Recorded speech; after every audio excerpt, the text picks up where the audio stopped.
What I want to do here is demonstrate how critical it is to have your ground cables in good shape for personal protective grounding. We took this set of cables off a truck in this state of disrepair. I'll point out a couple of things that are bad.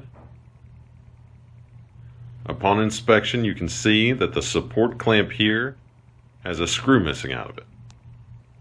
There's one that is completely out and one that's loose. That puts all the stress on this ferrule. The cable can actually work loose on it. We come over to this side and look at this one. Its jam nut is loose, letting the ferrule twist in the C-clamp. This support clamp is completely gone.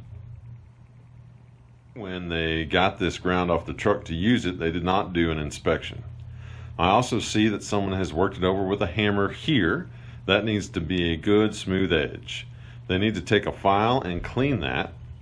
You should always brush your cables when you get ready to put them on the line so you have a good low resistance reading.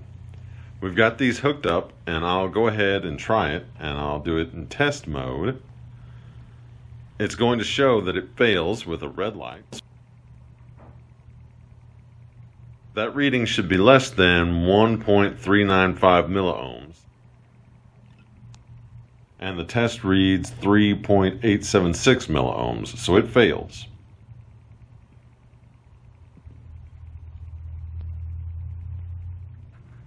If we go to the troubleshooting test, I can narrow down to show where we have a problem.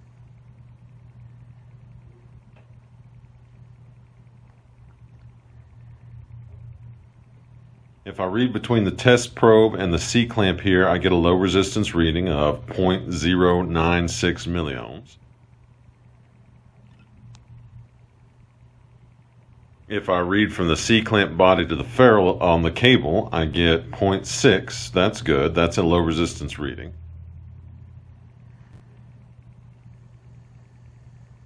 If I go over here to this C-clamp, reading between the test stud and the C-clamp, the reading is 0.047 milliohms. That's good.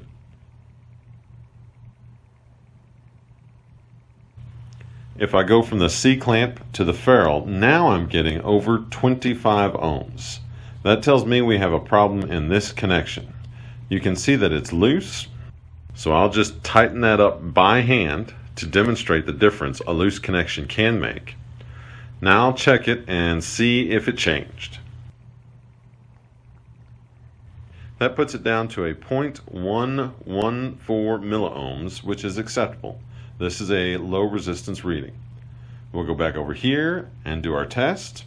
Now it's going to show that it passes because I have 1.235 milliohms reading.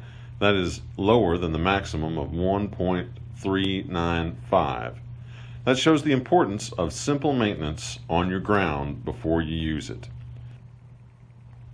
Potentially, a fault on a set of grounds with a loose jam nut on the C-clamp could melt this connection here, and it would not provide enough fault current to trip the protective devices on the line. If a lineman was in the right position in that situation, it could kill them. This is a demonstration of how critical it is to have good maintenance on your personal protective grounds.